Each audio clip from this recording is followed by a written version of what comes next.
On Monday, the President of the European Commission, José Manuel Barroso, received Werner Hoyer, the newly appointed President of the European Investment Bank, for the first time in this capacity. The discussion focused on ways in which the EIB could help drive economic recovery in Greece, in particular through support to small and medium-sized enterprises and key infrastructure projects. On Tuesday, President Barroso addressed the European Parliament in Strasbourg on the outcome of the Spring European Council, notably on Greece and on the measures to encourage financial stability and job-creating growth through the Europe 2020 agenda. He welcomed the summit results and announced that in the coming weeks he intends to present a communication on growth and jobs for Greece, taking stock of the progress that's been made and setting out the top priorities for the future. He also called on member states to close the implementation gap between the European Council statements and the delivery of action at national level. Our citizens want to see real action that will make a difference to their daily lives.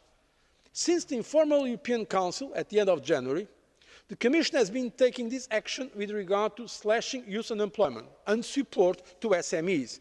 SMEs are the answer to the need to create more jobs in Europe. Commission teams have visited 8 member states since then. In almost every case, in close cooperation with national administrations, they found ways of helping get more young people into work. Back in Brussels on Wednesday, President Barroso held a meeting with the new Prime Minister of Romania, Mihai Răzvan Ungureanu, whose government took office on February 9th. Talks were devoted to the current economic situation in Romania.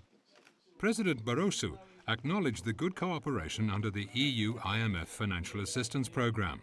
He particularly welcomed the fact that the programme is on track and the commitment from Prime Minister Ungureanu to fully implement the programme and adhere to fiscal targets in 2012.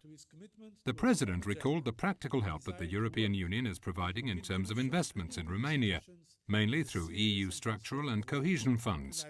He expressed his hope that the country increases the absorption of available funds to address, among other areas, the problem of youth unemployment.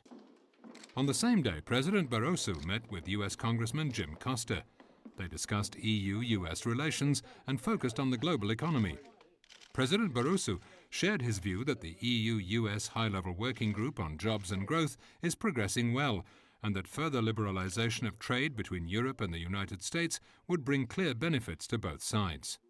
On Friday, the President traveled to Ispra in Italy, where he visited for the first time the Joint Research Centre, the only European Commission service in charge of direct research. Accompanied by European Commissioner for Research, Innovation and Science, Maura Geoghegan-Quinn, he visited several laboratories and test centres, notably on nuclear safety and nanotechnologies. The Joint Research Centre supports EU policies and contributes to Europe 2020 with independent scientific support and reference data covering low-carbon economy, industry standards for global trade, smart growth, secure living, environment, climate actions and resource efficiency. He also inaugurated the new European Crisis Management Laboratory, which supports the EU's intervention in areas struck by disaster around the globe. Just a few minutes ago, I had the honor to inaugurate European Crisis Management Laboratory, which provides impressive solutions to improve our crisis prevention and management capacities. I'm convinced that all around the globe, people will benefit from solutions developed, tested and applied here in this crisis lab in Ispra. President Barroso travelled later to Milan to give a speech at the Catholic University and met with students for an exchange of views on Europe's priorities and concerns of young people. On Saturday, he attended a conference hosted by the Italian main business association, Confindustria, where he also had an informal meeting with the Prime Minister of Italy, Mario Monti. Talking to journalists afterwards, President Barroso welcomed the Italian Prime Minister's drive to reform the labour market, saying it's crucial for the country's competitiveness and economic growth. Italy has embarked on a remarkable reform program to reduce the public debt and address the structural problems that weigh on the Italian economy's growth potential. And this very ambitious strategy has clearly helped to restore market confidence. Reforming the labour market is another key building block in Italy's reform agenda in order to create better prospects for jobs and growth in Italy.